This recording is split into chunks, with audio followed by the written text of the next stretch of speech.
Yeah. Cool. Are they on? He's on. Okay, X. so who's on? X is on? X is on. Yeah.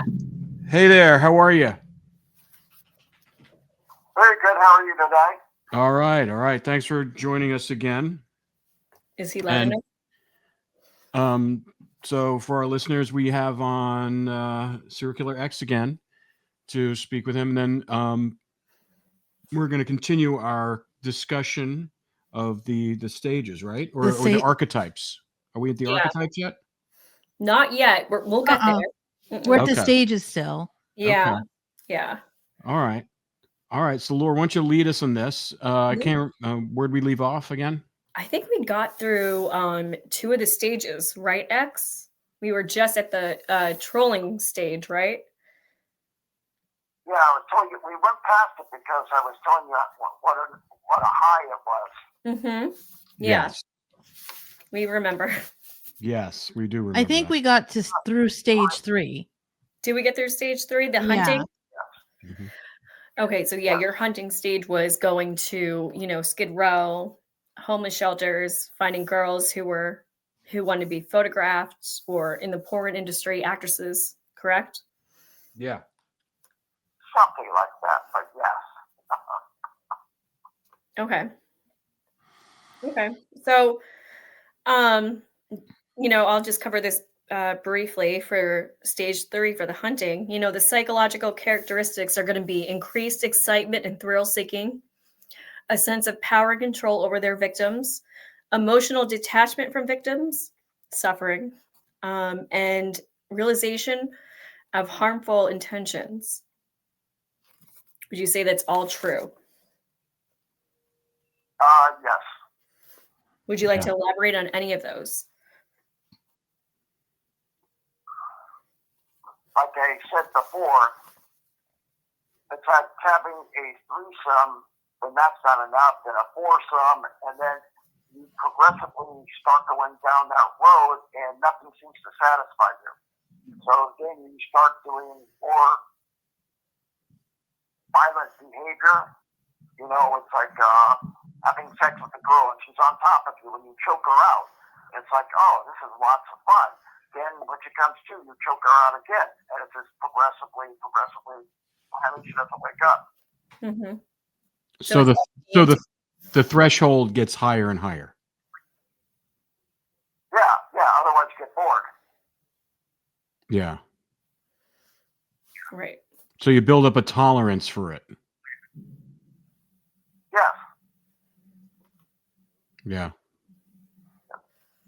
Kind of sounds a lot like sounds like a lot of the issues that people who are addicted to porn.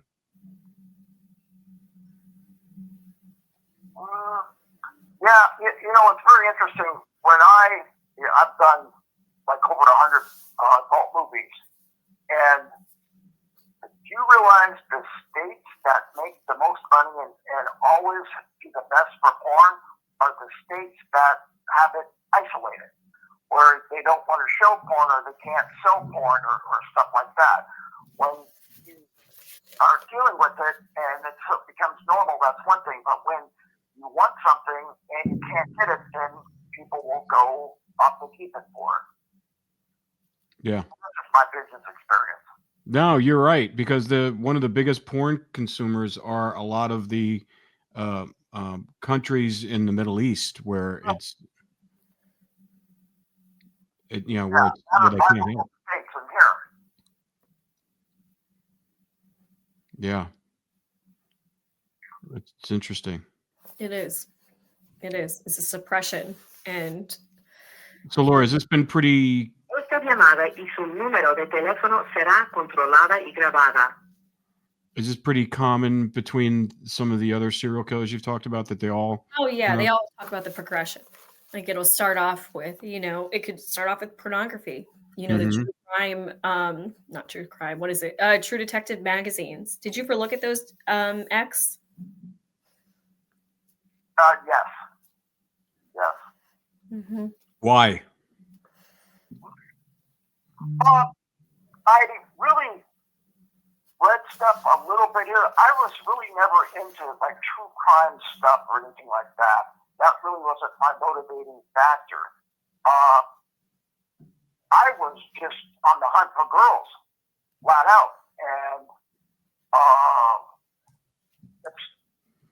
it's refining your technique, and that's basically what it is. And the more you find your technique, it seems with me, as I like to speak for myself, the more my ego got boosted, and it's like not only patting you on yourself on the back, but it's just like, let's see how you can out to yourself the next time, So your ego goes skyrocketing. What kind of pornography did you look at in your teenage years? Back in the days, they used to have a thing called the Seed Channel in the San Fernando Valley, and then it was like when you turn 18, and then you start going to like maybe some adult bookstores and buying pornography. I was like the hardcore anal type of stuff, and then I got the B&B type of stuff, and then it just progressively gets more and more and more.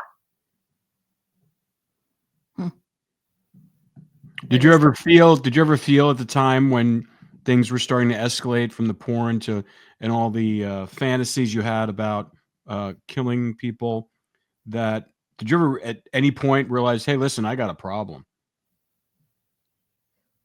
No. So you felt it was just part of your natural state of being?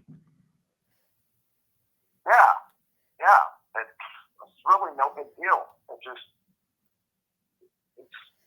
a progression of things. My mentality wasn't even thinking of that. It's just like, okay, you get from point A to point B, how you can have lots of fun with point B and then take it to point C.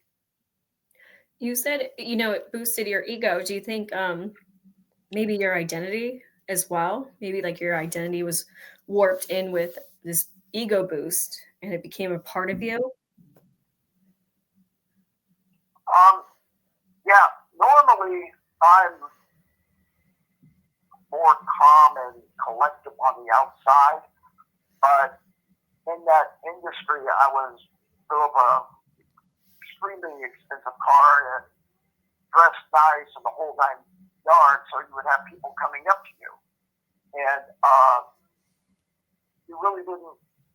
When you're in that industry, people are really the dime a dozen. Okay, you can pick and choose who you want, and then you just progressively get worse, I guess, and what you would probably say, I was progressively getting worse, and then it's just like, okay, well, I want to take it to the next level. How would I get this person back there? Or I want to get somebody that looks like this, or this person really needs to just go away, and then it's just figuring things out on your own. It's not like there's a book on how to do this stuff. Did you ever feel like the loss of identity? Like in your teenage years? Personally, no. I was just always quiet and kept to myself. Mm-hmm. I kept to myself, or I had groups of friends that I was, my friends knew me. And you got to remember another thing. A lot of my friends were cops. A lot of my friends all became cops. So I was surrounded with these people anyway, and it's just like, okay, so I'm like picking and choosing and hearing what they have to say about how they were going around, like trying to figure out things. So if someone's telling you how to make a cake, listen and study. And so that's what I did. Did that give you an extra thrill that your friends were cops? Yeah, I had no idea. My best friend arrested me. Yeah, I figured that one out. I was in his wedding. So figure that one out. So your best friend was the one who arrested you for your crimes? Damn straight. So how did he figure it out? Well, basically what happened was mentioned something to me, and we stopped talking. And we were trying to get together, me and my other friends, whose his father was a very senior detective. So, like I said, I grew up in this atmosphere, and then I went over to the police station to stop by and say hi, and they didn't want to come out. And I waited and waited and waited. I was going, what the hell is going on? And then that's when I realized, when I ended up calling him at his house, at his home, he started mentioning like a missing person to me. You know, he goes, I knew you in high school and we were friends, blah, blah, blah.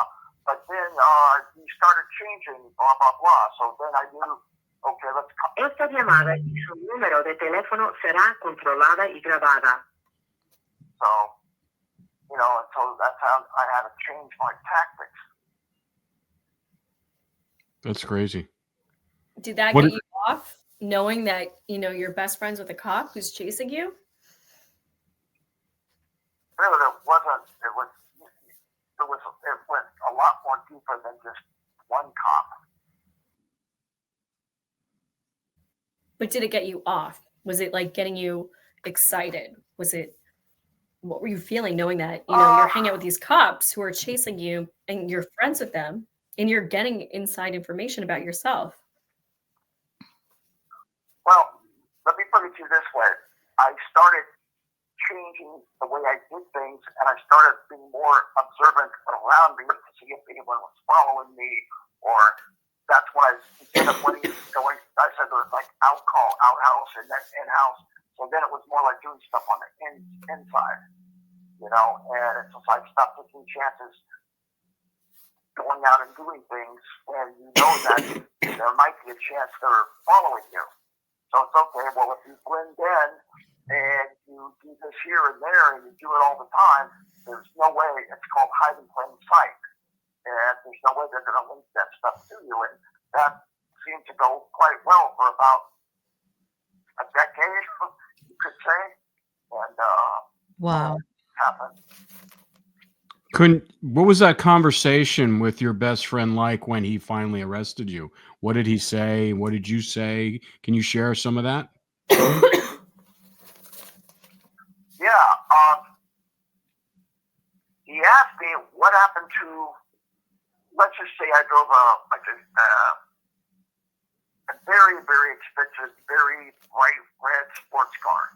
And he goes, is that the, oh, where's your blah, blah, blah? I go, oh, I sold that about a month ago. And it's like, oh, how's your wife? You know, it's like, how's your, blah, blah, blah, how's this person? It was just like a normal conversation. It was kind of very unsurreal, you know. Yeah. But what happened was this. When I went into Me queda un restante de 60 segundos. when I went into the police station, they uncuffed me and they placed me at, he said it was his desk. I didn't believe him at all. And it wasn't, because I remember what he told me years ago about how they have a tape recorder of like a pencil sharpener, and the eye hole is the camera. And guess where they had me? On that desk with the eye hole pencil sharpener. So I already knew what time it was. So I have to say, I just basically denied everything. So you knew when they brought you in. Oh, I knew. Oh, I knew exactly.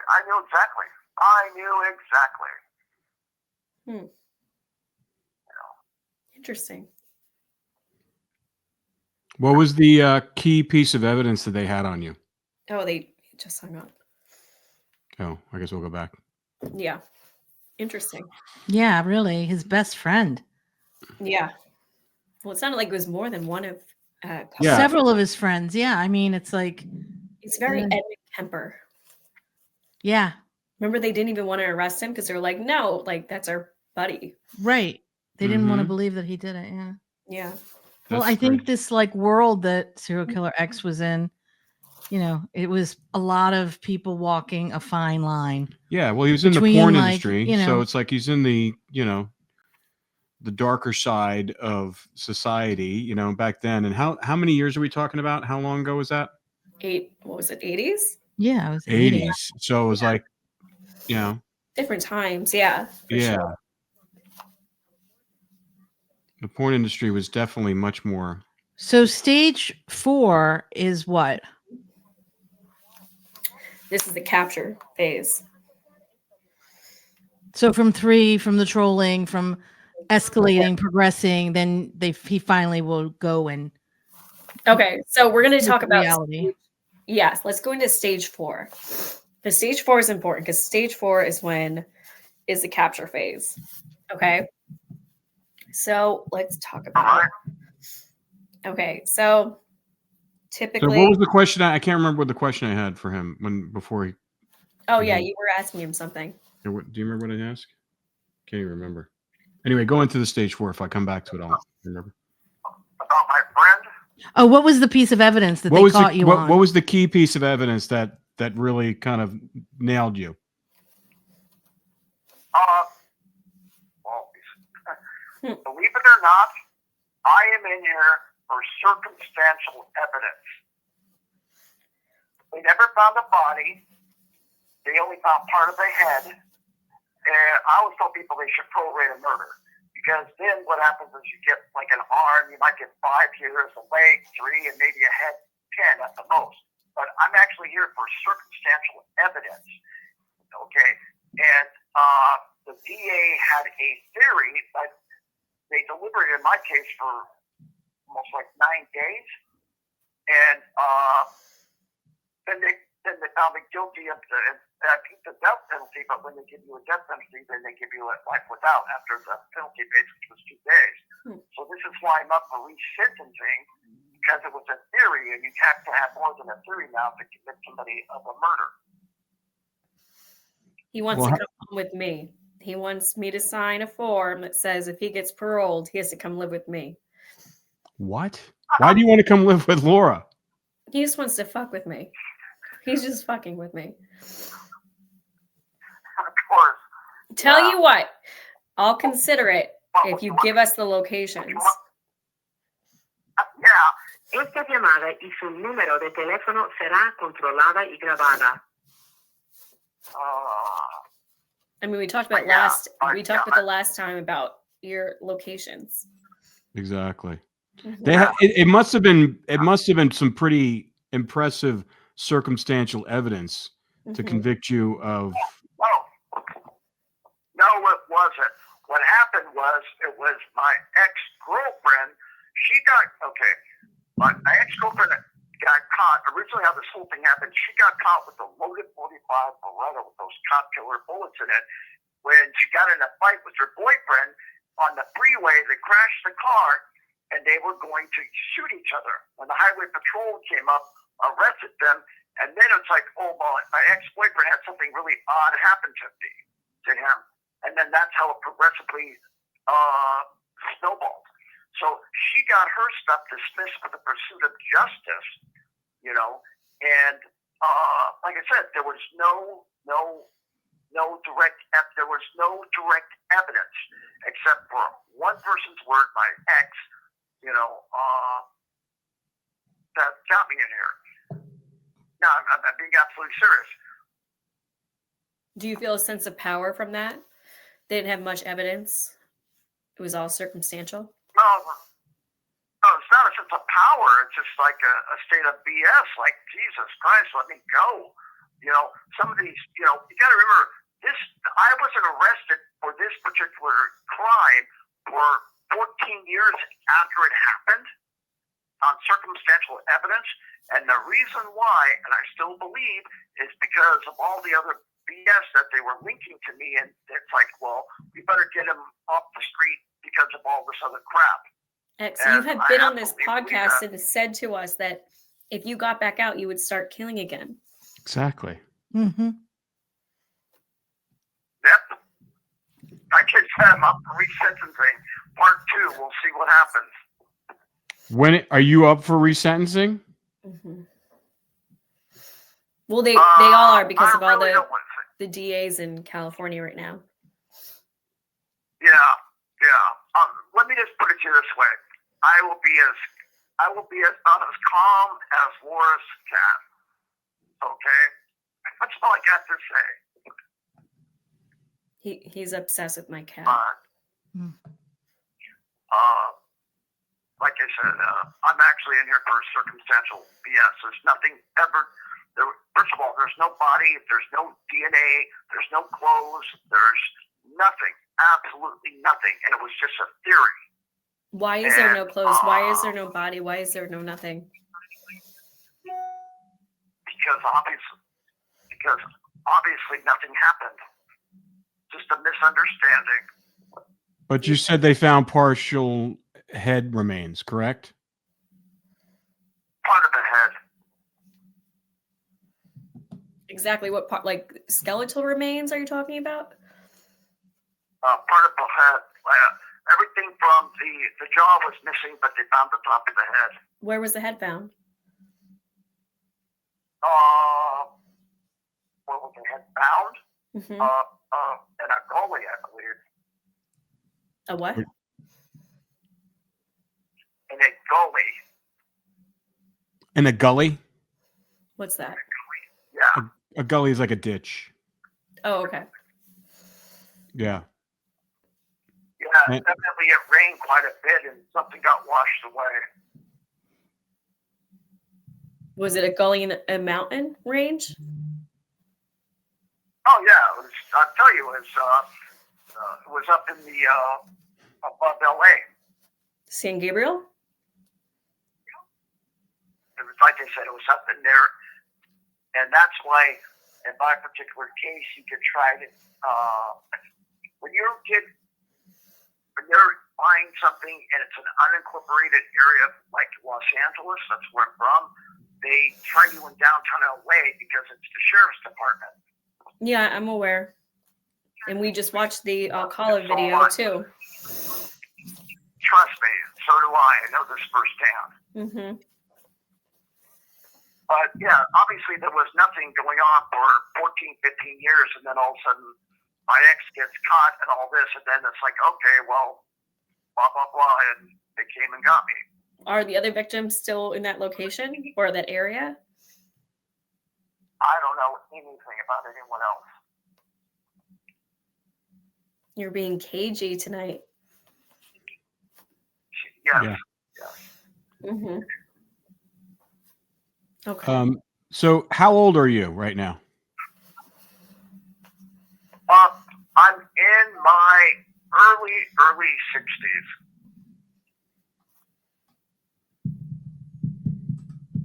All right. Well, I'm going to continue on with the stages and we'll just keep going from there. So, okay. So the fourth one is the capture phase. And here are the psychological characteristics, and just tell me if this rings true. Intense excitement, again, thrill seeking, a sense of power and dominance, emotional detachment from the victim again, realization of the harmful actions. Now, these are the control mechanisms that serial killers will use. They'll use physical restraints such as handcuffs, ropes, zip ties, psychological manipulation, threats, intimidation, emotional control. That your husband sent me. Exactly. I'm telling you, that's a true tried and practice method of mine. Yeah. Environment control, isolation, confinement, chemical control, sedatives, narcotics. How much of this rings true to you? Probably pretty much everything. Yeah. You use all of those? Yeah. Oh, without a doubt. Yeah. But I never used a gun. I never used a knife. I was just a smooth talker, and I was pretty well physically fit. I mean, you have to be in that type of thing. So, how did you control them? Did you use handcuffs, ropes? Like, what did you use? Well, as far as this particular case I'm in here for, they found a set of handcuffs. Mm-hmm. Mm-hmm. Did you use anything on top of the handcuffs, like, with threats or intimidation or sedatives as well? Well, obviously, when you're dealing with something like that, and someone wants to be loud or whatever, there are certain things you can tell somebody to make them basically shut the fuck up, and that's what happens. Whether it's verbal or whether it's physical, they pretty much do whatever you say. Is the goal to get them to do whatever you say, or do you like them fighting back? What was that? Do you want to get them to Esta do? llamada y su número de teléfono será controlada y grabada. Is your goal to get them to do whatever you want them to do, or do you like when they fight back? Does that give you a sense of excitement? Only at the very end. What is? You would want somebody to at least put up an effort at the very end, but in like getting somebody, no, you want them to be as docile as possible. Otherwise, they won't voluntarily get in the car with you. Is there Yeah. anything a I mean, victim that's the could have whole said to thing. you that would have, I don't know, caused you to let them go? No, Nothing. they all say the same thing. No, they all say the same thing. Let me put it this way. Let me go. I won't tell anybody. Or if you let me go, I'll tell them that you came in at the right time and it wasn't you when you actually tried to help me. Or I have a kid, or I want to have more kids.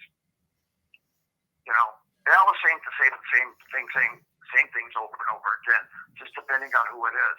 Well, in the movie It might we be just somewhat watched, different. there was a runaway who did say something that Mhm. she was able to escape. What did she say exactly? She pretended. She said to him, she blamed herself for all the brute because she was beaten up by him, mhm. and she blamed herself and she said, "Let's not tell anyone. I must have gotten out of control."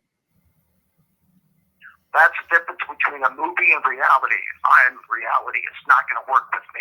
No, but it was based on this really happened. This is a real victim Now, who did this to a serial killer. what number was it with him? Oh, with Alcala? Oh, God. It was probably hard God, to tell. they It wasn't the first one, that's for No. sure. no. They suspect him up in the hundreds. He was crying when Yeah. she woke up. He was crying when she woke up. They all cry. No. They all He cry. was no. He was crying. No. He was crying. The killer was crying. He thought he had strangled her. That's the difference between me and him. I would never cry. That has nothing to. I don't know. No wonder why he got caught.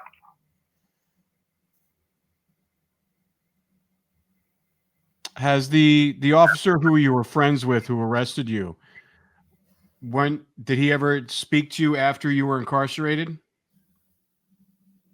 No. Really? So he completely cut you off. Yep. So you told As the rest of my other friends did. Well, understandable. yeah.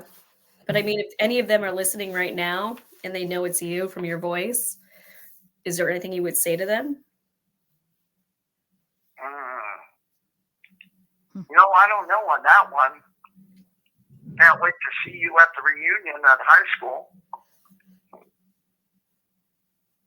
It's like Carrie, Stephen King's Carrie. Yeah. That's what reminds me of. He agrees. Exactly. Yeah. What was I going to say?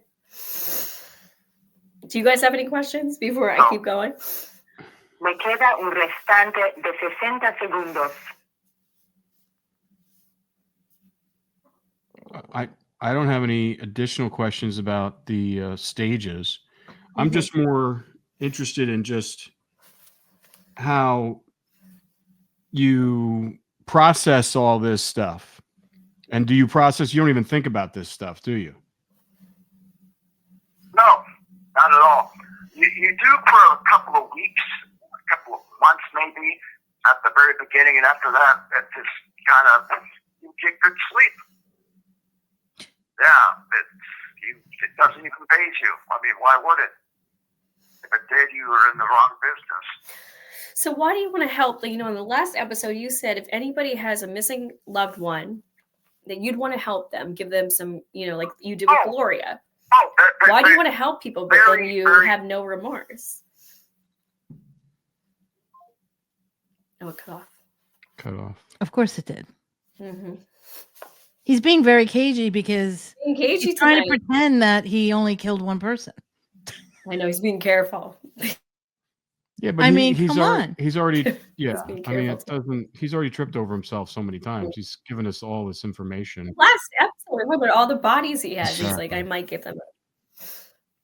I don't know why he's being cagey tonight. He's gonna. So is he up for resentencing like all the other death row inmates? They all are. That you got to remember, they all are. I mean, who are we talking? So what does that mean exactly? Well, because they're not death row inmates. No, I understand that, but is there a potential that he could get out? Like, look at what is it? Richard Allen Davis. Like Wesley Shermantine is too now. Yeah, but Richard Allen Davis, they kept him in. I mean, here's the thing. Holly Class's family had to be completely re-victimized by this. No, they all are right now. We don't know. It's horrible. Everyone keeps asking me what's going on in California. I've never seen death row dismantled. I mean, you guys were there. We were there. But no one really talked about it. Very little mainstream media has talked about this at all. No. And now all these guys are up for LWOP, which means life without parole. So the death sentences are going down, and now they actually have ways to get parole. It's very strange what California is doing right now. No one really knows. But yeah, everybody's pretty much up for a parole in California. Oh my God. Is what's happening.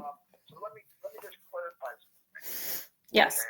I'm not here to get brownie points from my relatives. Can you guys hear him? Barely. Barely. I like Hold on. things out. Hold on. Now go. Oh, hello? Yeah. Can you hear me? Yes. Yeah. Okay. Now, I'm not here to get brownie points and having closure for anyone's family. I mean, come on. But what I do like is I like the thrill of the chase all over again. So what happens is, when I said if you had any questions and if you're viewers, I would tell you about how I would go about doing it. It's more of the technical side. And by me doing it, it's kind of a thrill to me, just saying, yeah, this is how you're going to do this because this is what I would do. It has nothing to do with anyone bringing me closure. I guess technically it would. It might help somebody figure it out, but that's not my intentions. I like figure things out like how I would do it. I do it correctly. Does that make more sense? Yeah, it does. But, based upon everything that Laura has spoken about, all these stages and the archetypes, I mean, you're no different than most of the guys that you're housed with. It seems like, No,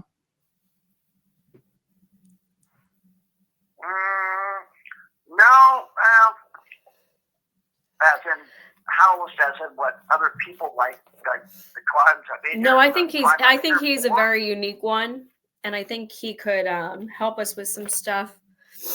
I like the thrill of the hunt too, X, and I think you do have a lot more victims, up in those mountains.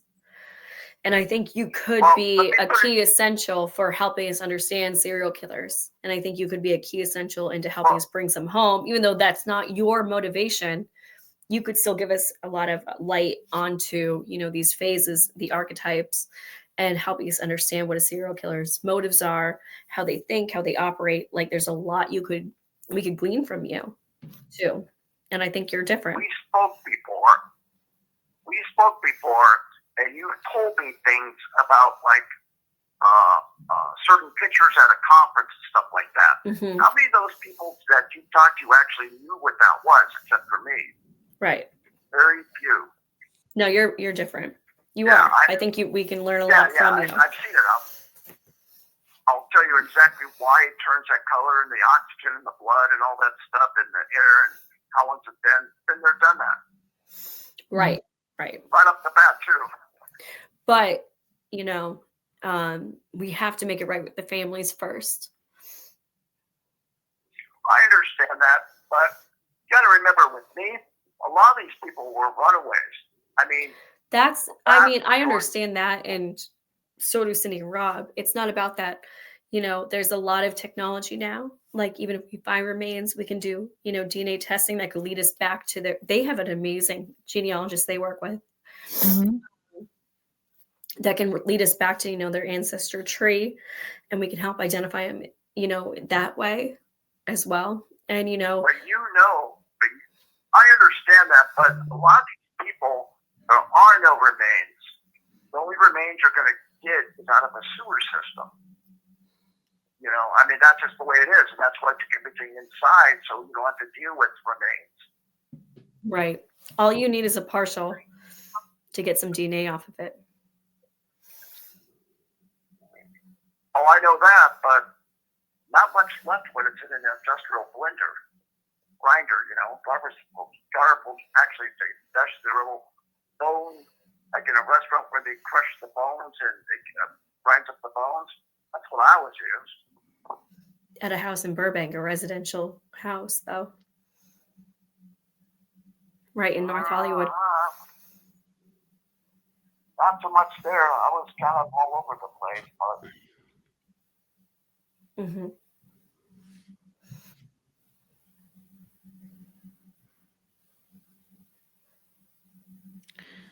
What do you think's going to happen to you when you die?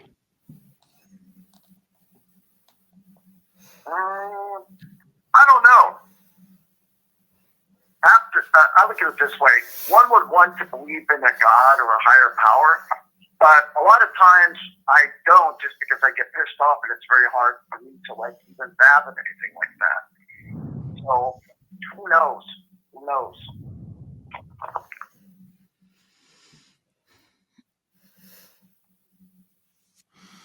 If you could get a message across a large group of people, what would it be? One message. Don't do stupid, naive stuff. Don't believe everything you hear. And be really, really leery of the people that are the most helpful. Seriously. Seriously, that will do you in every single time. There is a truth where they say, oh, it's the nicest guy in the neighborhood. Oh, he's always there to help us. Oh, yes, he'll bend over backwards to help you out. Yes, there's a reason for that. At least for me, there was. Not the reason you might think, but there was a reason. Mm-hmm. Esta llamada y su número de teléfono será controlada y grabada. Out of all of your unalives, is there anyone that was brutal that sticks out in your mind?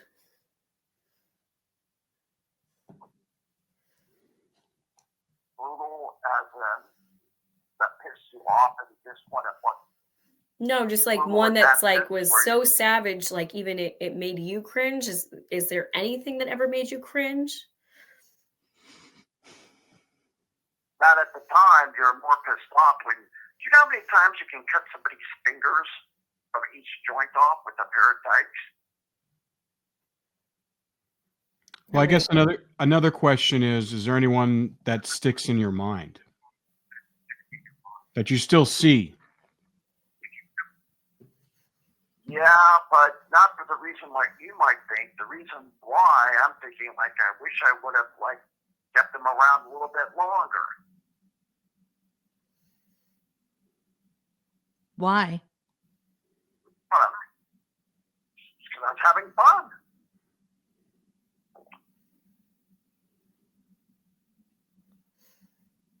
Was that the need you were fulfilling? Was fun, or was it something else?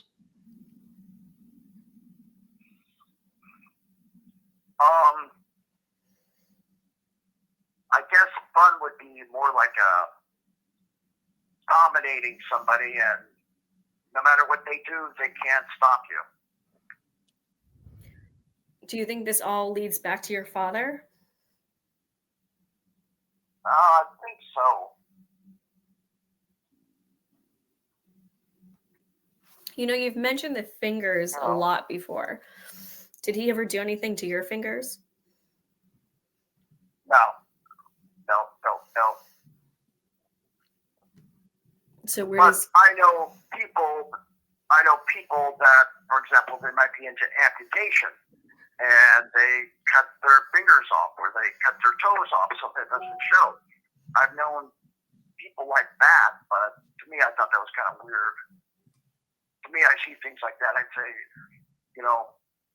those people have lots of problems. But I never looked at myself having that kind of problem. Douglas Clark was into that. Yeah, I know. I remember that. Mm-hmm. Did you ever admire any other serial killers before you were caught?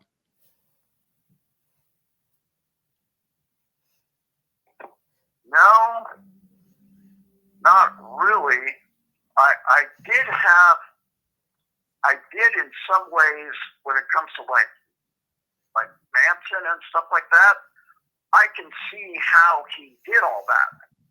That's pretty easy to do when you are in the power trip, regardless of what you look like, and it's not that hard. All you need to do is really just manipulate one or two people. It's not that hard, and then the rest will follow. It's just like what I was telling you about. There was times where you find a girl and you give her drugs to do a naked shoot or whatever, and you have no intentions. You're no intentions of hurting her or anything like that. It's baiting. It's like threading the eye of the needle. So eventually, what happens is she will have a friend of hers, and she goes, "Oh yeah, I worked with this guy. I've checked his ID. I've worked him before. Oh yeah." And it's amazing. It's like all of a sudden, a complete stranger, take your clothes off. Yeah, I've worked with you before. Oh yeah, here, let's do this. It's like two birds with one stone. Did you ever use acid to control any of your victims? No, nothing that. No, I was always more of a brutal, physical type. None of this like drilling someone's holes or anything like that. Although I did try with lobotomy a few times. That was kind of interesting. Wait, what? He said a lobotomy. Yeah, but I did feel bad about that, so I didn't do that one a couple of times. What made you feel bad about that? I saw them suffering, and it's not like the TV show where they instantly get really quiet and stuff like that. No, it's like agonizing pain, and I'm not into no. So you did have a limit. You did have a limit. Yeah, I felt now I get to think what I've always felt bad about that. Rob, say that again. I don't think you heard I was going to say, so you did have a limit. Yeah, it's like if you first don't succeed, try again. But like after the second time, it's like, let's just put this to rest. So lobotomy was your limit. Yeah. But it wasn't to torture the person. Far from it. Was more just to see what would happen. That's very Jeffrey Dahmer. Yeah, well, I don't eat people. Did you ever try? No. What about necrophilia? What about it? Did you you said you don't have a limit. You try everything, so. Yeah, but I'm talking about torturing somebody. And I would never torture anybody, obviously. So what's the answer? Yes or no? You got your answer. No, I didn't. There you go. It can be technical.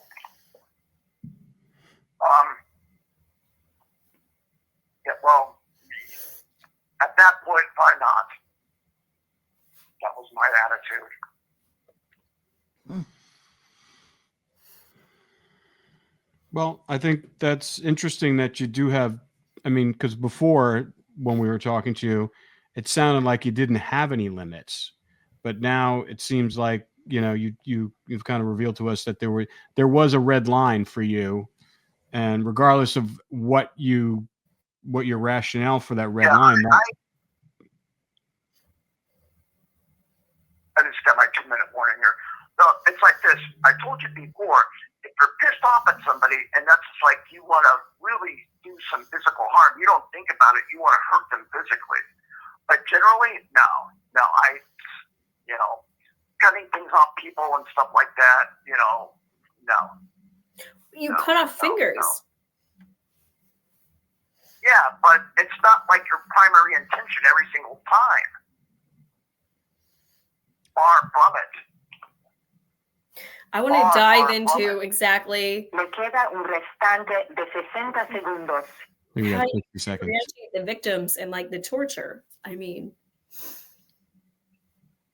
Well, what specific do you want to know? how you're like, oh, I tried the lobotomy twice, wasn't for me. I wouldn't eat somebody. You just said I wouldn't cut somebody up, but then you also talk about cutting off fingers. No. When you're pissed off at somebody and somebody does something like they bite you or they're like somehow get loose and stuff, you want to teach that person a lesson. Or if you're really, really pissed off at the person for whatever and then you get a chance, an opportunity to get them, oh yeah, then it's like, I got something for your ass. But So- besides that, generally, no. So independent of you just wanting to kill them, if they got you pissed off or got enraged, that would escalate for you. You get pissed off. You get It's very It's so strange. He's I mean, such it's a paradox. it's like right, and it's so fascinating because what I want to explore with him is what victims did what that Right. caused torture to keep going, or why he did it with certain victims and why he didn't. and why would he have any emotion to feel suddenly bad for torturing them? Right. Like, where does that come from? You're Something doing something so horrific, it's like out of a horror movie. right. And now all of a sudden you have empathy and you're feeling you know, I bad. don't like this. But he Yeah. also said something interesting too. He said that, well, they were runaways. And it goes back to this thing that we've talked about 1,000 times. Mhm. It's these people think that these girls who were coming, runaways or want to be actresses or whatever. Look that at they're last week how he disposable. when I said, okay, primal instincts, right? We're supposed to populate the earth, keep our species going. And then he said, well, I'm weeding off the weak. And then Rob, you called him out really quick and you were like, no, this is fun for you. And he like Mhm. had to backtrack because yeah, exactly what it is. That's all bullshit what he was saying. I'm weeding out the weak or stupid. No, Yeah. he was engaging into his own hedonistic behavior. I mean, that's Right. what it comes down to. It's the hunt and the capture. That's what he, that was what gave him a thrill. It's all It about gave him power. He had no power. He was powerless. I mean, he was Right. like a child inside a man's body. Well, that's Yeah. it. I wish we had Ford on tonight. He was supposed to be on. He always says to me, Laura, if you know how a toddler thinks, you know how a serial killer thinks. Mhm. And I've always said, you know what, Ford, you're right on point. Yeah. Is that him again? True. I mean, it's really true. It's like, I'm mad. I'm going to do this. It's Right. like, I'm tired. I'm hungry. It's spiteful. Right.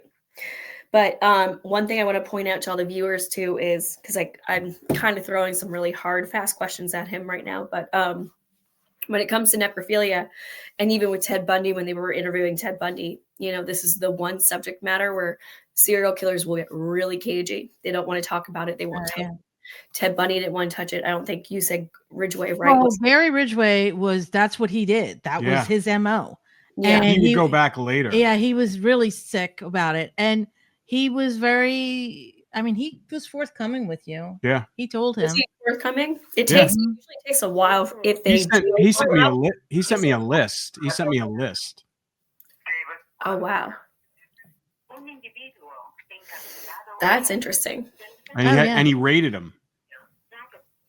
From necrophilia for necrophilia. Well, for just not necrophilia, but to like what they look like and Ugh, describe, disgusting. and then he would put stars. But next his to him. whole MO was to go back.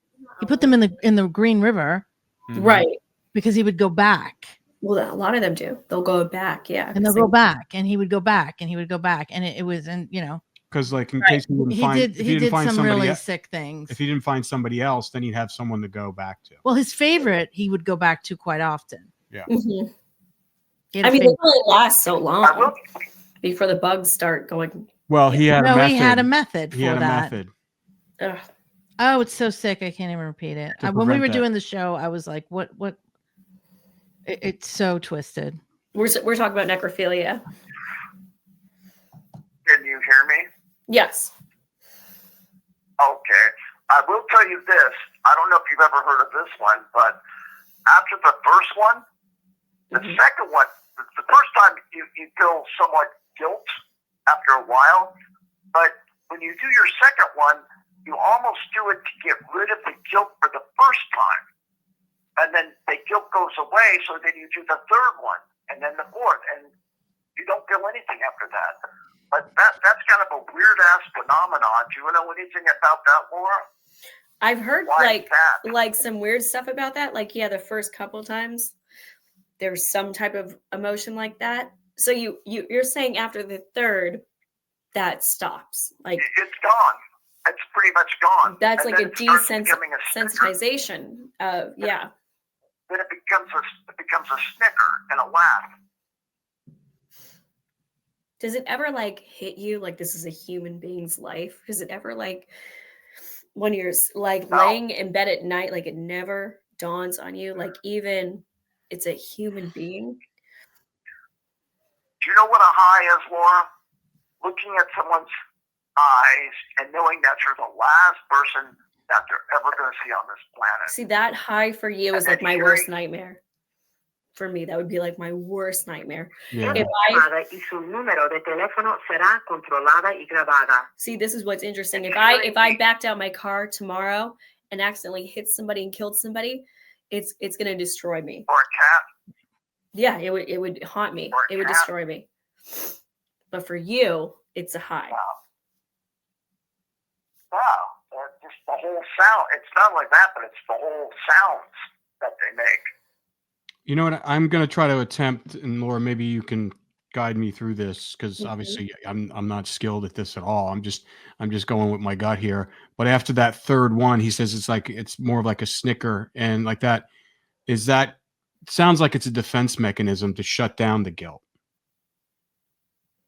Well, yeah, that's why each time, like I told you, the second time is to get rid of the first, and the third is after the second, and that's it.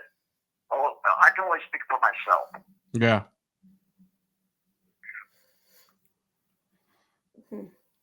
Because it's no big deal anymore. You're over the shock, awe, and amazement, and it's just like, okay, all right. It turns out to be, you kind of instantly turn that around, and it's a thrill.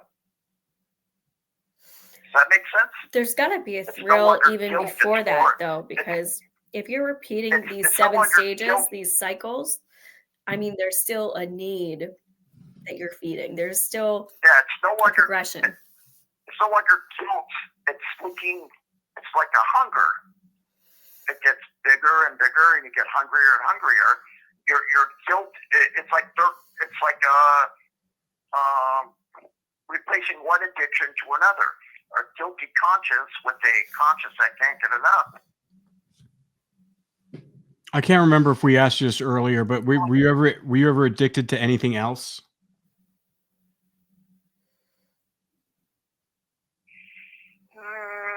Never drank, never smoked. Waited till I was 31-ish and went straight to shooting heroin and cocaine. I lived that way for about 2 years, never saw the sun. I had money, did pornos during the day, and I had the permanent moon tan. And then everyone around me started dying, and I thought it was time to get my act cleaned up, and because I knew I was going to die if I continued this lifestyle. So that's what I did. And that was all before you started your escapades of unaliving. No. I started that years before that. I'm just saying when it came to doing drugs, I don't like doing. Yeah. I don't drink. I never have.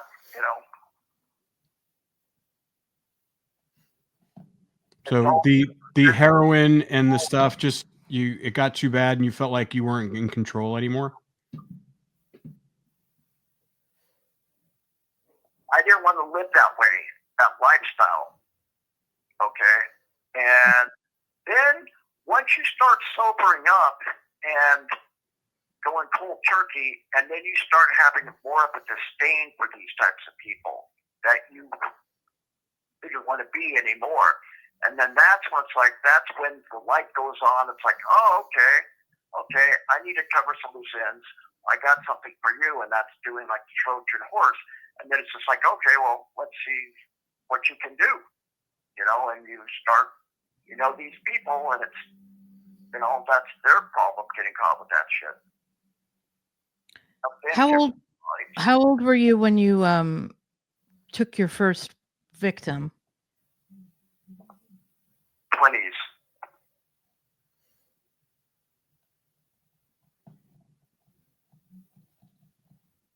What's more memorable to you, your first victim or your last one? White rain hair conditioner. I can't get that out of my mind, or that smell out of my head.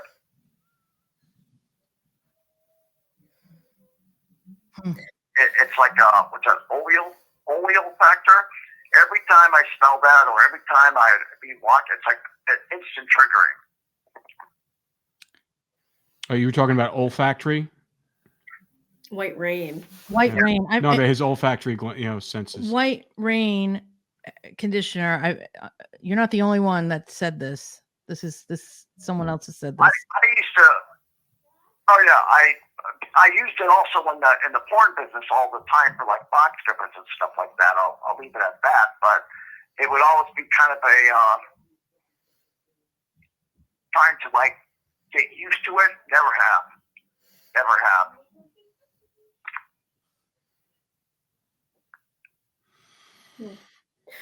Well, I guess I'll end it with some lighter questions. Yeah. You know what? X, besides for, titles others have given you, like serial killer, who are you? Struggling artist. Struggling artist, you said? Yeah, that's what I always call myself. What's your art? Well, we all have different definitions of art. Mm-hmm. Okay. Let me think of another question for him. Okay. What is the most simplest truth you could put into words? What is the what?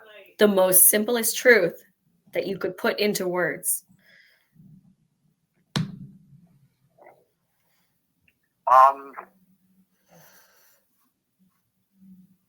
I would say, once again, if someone seems too nice, there's always a reason. Mm. Yeah, the whole bottom line is, it was no big deal. It's still no big deal to me, and it's been years since the very first, still nothing. So it is what it is. What sound do you love and what sound do you hate? What sound? Mm-hmm. In general, Mm-hmm. I like waterfalls, and I like that are nice, peaceful, and quiet. And then when it comes to hating, I don't like lots of voices. I hear enough voices, all the time. So I like things nice and quiet and simple. I like to be able to think clearly without dealing with a bunch of BS. That's the way I was on the street. That's the way I am in here.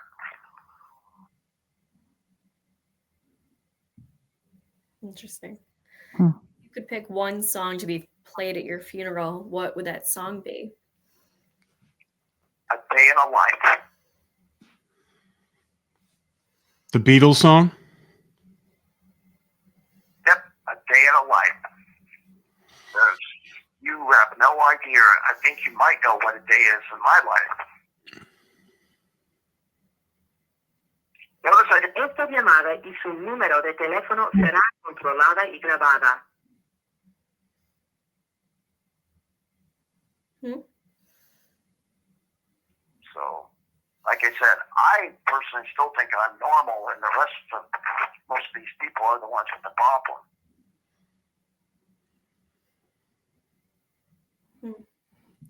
That's interesting. That is interesting. Mm-hmm. You said you hear voices. You hear voices in your head? No. I'm just saying in general, I like things peaceful and quiet. I've never had like hallucinations. I've never had like needed medication to stop the voices or anything like that. I just like peaceful and quietness. And when I say being artist, I'm pretty creative, believe it or not. And I just like to try to go. If I don't have peace and quiet, and if I get too bored, I kind of got to do it in the middle. If I'm too bored, I'm going to go out and look for something to do. Yeah. And if I get really annoyed with something, I'm going to go out and like make sure they're not going to annoy me anymore. So I'm right down the middle. Yeah. Last question. If you had to do all over again, would you do exactly the same thing? Hell yeah. Not even without a doubt, except I would do it better. Meaning you wouldn't get caught. Learn from your mistakes. Yeah, I learned from your mistakes. That's why I said that. Mm-hmm. You know, if heaven Not a exists, guilty I want to ask one God. last question. If heaven does exist, right? And you die and you make it up to the What was pearly that? gates. If heaven exists, right?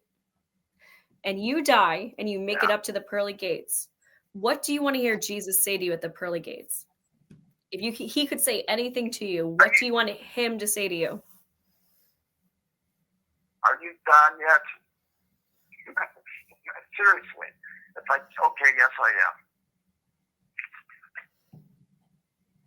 You mean with killing? He would say that to you. Are you done yet? Yes. Yes. Are you done yet? And it's like, yeah. Okay, well, come on in because all's forgiven. Wow. It's interesting. Fascinating. All Do you right. want Well, to- listen. Do we you have one? sign off? Can't wait to get out and move in with you, Laura. Oh, Yep. Oh. Yeah. There were cameras for that one. Yeah, right. Yeah. I'm sure you will be. Yeah. Mm. All right. Well, This has been fun. Well, thank you. Guys. And if you ever have any more questions or any more Yeah, what I insight, want to do is I really want to get you and Ford together because you guys are such a wide dichotomy, and I would really love to explore, these aspects with both of you. And I think you guys would agree having Ford Yeah. and him. yeah. It'd be Yeah. interesting to hear different perspectives. Yeah. Yeah. And they've spoken a couple times before. they have. Mhm. Cool. Oh, yeah. All right. Well, listen. Le queda un restante de segundos. Until next time. And Yeah. you take care. All right. Bye. Wow. It's so weird to hear a serial killer tell you take care. After he was just talking about lobotomies. Well, just in general. I mean, it's such a weird kind of conversation because it's like Mm-hmm. he's almost sometimes he's polite and and he just seems semi-normal and he Yeah. even kind of holds back on some details. He goes, well, I won't get into it, but you know what I mean. Like he won't get into the gory details. He was Yet- a little cagey tonight. He was very Yeah. cagey. Mhm. Yeah, but then he'll if you poke him the right way, and if he feels like he's not controlling the conversation or not being serial killer enough, Mhm. he has to throw in Mhm. like, oh, the lobotomy, Mhm. or no, I would never let anybody go. I think that's the I would big never cry. He needs to feel like he's controlling the conversation, which is what I Yeah. get with a lot of them. They need to feel like they're in control. Right. Well, he's got a definite persona he wants us to really kind of know. They all do. They all want to be the big bad, trying to think of a good analogy. They want to be the biggest and baddest. But not always, though, because Wayne Adams not like that. No, I mean, not everyone, And then the other guy, what's his name? Ridgway, it's like Bundy, those types, like Gacy, they want to pretend like, or at least in their minds, they're the big monster. They're going to be intimidating you. They're going to be in control. Or shocking you. But they're really just scared little children. Yeah. And it's actually, I think the funniest aspect is what I found is like the real big bad ones are more, what I found is Bittaker. I mean, the one he wants to stay in the shadows. He doesn't want anybody is. He just loves what he's doing. He wants to be out there killing. He wants no recognition. And he would do it years and years and years. To me, is the biggest and bad because they don't want any recognition. They want to stay in the shadows and keep doing what they're doing. Yeah. I mean, this one wants recognition. He wants recognition, but at the same point, he's like trying to hedge its bets because of the resentencing. He thinks he's going to get circumstantial evidence. I knock on wood because what I've already seen some death sentences. I've seen about 5 or 6 so far already overturned. So I'm like, knock on wood, because some crazy stuff is going on in California right now. Well, when they're overturning them, are they still giving them life without parole? Some are LWOP, life without parole. But now I think there's some that are coming that they actually have a chance at parole. They can't let these people out? No, it's a possibility. It is a possibility. This is insane. There's no more death penalty anymore in California. Yeah. I know. We were there. I know. I understand that part. Fine. Irregardless of the death penalty, they should not be allowed to get out. I think Biden, as one of his last things, wants to get rid of it. For federal. Serial killers for federal or something. I don't know, but there's a lot he pardoned. Yes, he did pardon quite a few. I mean, that's fine. 1,800 people he pardoned. Fine for the death penalty, whatever you believe about that. But I can't wrap my mind around the fact that they would even consider letting some of these predators back into society. Is that a possibility? It is. What we're looking at right now, yeah, it's a possibility. Yeah. Well, it's happened in other countries. I mean, what's his name? Pablo Escobar's hitman was let out after 25 years. And he killed hundreds of people. These killers are telling us they will do this again. They will go back out there and they will do it again. They've said it. It's terrifying. Get the cameras ready. Wow. Oh my God. I'll be watching them. I'm not saying to give them the death penalty, but they should not get out of prison. They should not be allowed back into society. No. If you kill someone and you killed all these girls, these innocent girls, all these victims, which the families don't even know where their bodies are, you're going to let these people back out into society? No, they should make that for anybody. Like, what is that? How can you sit here and say give at least the body locations before they're allowed out? I mean, these families, what they're going through, that's horrifying. No, it is. It's really horrifying. It is. It's sick. What? I can't even wrap my mind around this. This is insanity. Do you have X's case file? Like his? I'm getting his murder book. Yeah. Okay, good. I'd like to look at that. Yeah, me too. I like to look at that because I'm like, he's saying it's circumstantial evidence. He's a very smart guy. He's scary smart. And, and that's, the fact that he's been able to rationalize this to the point where he understands this who he is and he accepts it. Yeah. Well, I think he said on the podcast 10 to 15 years, but he was active 20. I think it was just about 20 before he was caught. And that's a long time. And he is right. I mean, from what I've seen, it is circumstantial that they got him on. So he's an intelligent killer. Yes. Which is always scary when you have an intelligent, evil genius like this. And there's bodies out in the mountains like Bittaker and Norris and him. And according to him, he's disposed of them the proper way. like you're not going to be able to find him. They all say that, but I'm always like, you know what? You guys think you're so smart, but Seriously, like you said, like he did it in his apartment or in that area. He didn't go to like an industrial. Like, didn't Douglas Clark say the same thing? He went to some industrial place and bodies and right. Blood stains. I don't believe any of that. You take the easiest route they took. Right. Roll them down a hill, throw them in the woods. Yeah. Hollywood, in Burbank. So we just got to go to Burbank. I don't believe that. No. Mm-hmm. But very disturbing to think that some of these people could be put back into society. They're not, let's be clear, they are not rehabilitated. He has said multiple times that he would go out there and do this again. Yeah. Yeah. He wants to do it with me. Yeah, you guys can come with the cameras. We'll have a cave. Yeah, right. This is wow. All right. Yeah. Happy New Year. Happy New Year on that note. New Year, yeah. Yeah. Another while. I would love to hear him and Wayne talk because I think that's gonna be my next thing. If you guys are they housed in the same area? Are they in the same facility? They're not. But you know what's funny? A lot of correctional officers are now listening to this podcast. Mm-hmm. That where X is housed, because X has been bragging about the podcast. So now the COs where he is at are now listening to this. Mm-hmm. Well, stay safe, COs. That's all I got to say. Yeah. Stay safe. Mm-hmm. All right, Laura. Thank you. Thanks, Laura. We'll talk to you next week. We'll see you next week.